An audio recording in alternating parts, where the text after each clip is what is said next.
Dam की मुखालफत सिंध जो हर बाशऊर मानू, सिंध की हर बाशऊर न्याणी ऐं हर बाशऊर नौजवान सिविल सोसाइटी करे थी।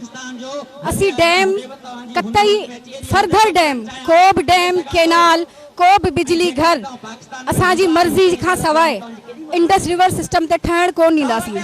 उन जी वजह इहा आहे छो जो असी लोअर रिपेरियंस आहियूं, असांजा पंहिंजा राइट्स आहिनि। लोअर रिपेरियंस जी इजाज़त खां सवाइ पंजाब सूबो जेको अपर रिपेरियन आहे वो सिंध की इजाज़त का सवाइ ऐं उन जा ख़दशा दूर कए बग़ैर ऐं पंहिंजा टे धाड़ेल केनाल चश्मा जहलम लिंक केनाल, तोसा पंजनत केनाल ऐं इन खां अलावा ग्रेटर थियल केनाल जेसी ताईं बंद नथा कनि तेसी ताईं सिंध के जेके बि रिजर्वेशन्स आहिनि ऐं 150 सालनि खां हलंदड़ चोरी ऐं ज़बरदस्ती धाड़ा कयल जेके बि केनाल आहिनि दरियान उहे बंदि नथा कया वञनि। सिंधी माण्हुनि खे रिजर्वेशन्स हूंदा ऐं उहे जदोजहद में हमेशा हूंदा।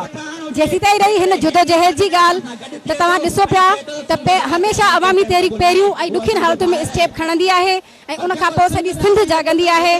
कल्ह उनजो सबूत इहो ई आहे त सैयद जलाल महमूद शाह जिन पाण हिते आया ऐं इहा ॻाल्हि एक्सेप्ट करे विया त हाणे असीं बि जाॻंदासीं, हाणे असां बि सॼी सिंध में स्ट्रगल हलाईंदासीं इन जदोजहद खे। इन खां अलावा पीपल्स पार्टी जो कल्ह बि बयानु आयो आहे त उहे डेम जा हामी आहिनि, भाषा डेम जा हामी आहिनि।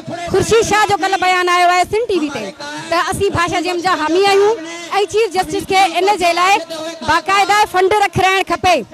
असीं इन ॻाल्हि खे ख़ुशी सां क़बूल था कयूं ऐं इन ॻाल्हि जो आदरवाद कयूं त एजाज़ हमरा साहब असांजे हींअर कैम्प ते आया आहिनि, सुठी ॻाल्हि आहे।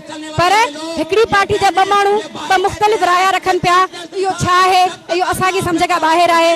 बाक़ी असीं हुननि जी दिलि सां भलीकार कयूं था ऐं सिंधी माण्हू डेम जे सख़्तु मुखालफ़त जेसीं ताईं कंदा रहंदा जेसीं ताईं इहो ऐलान वापसि नथो वरितो वञे।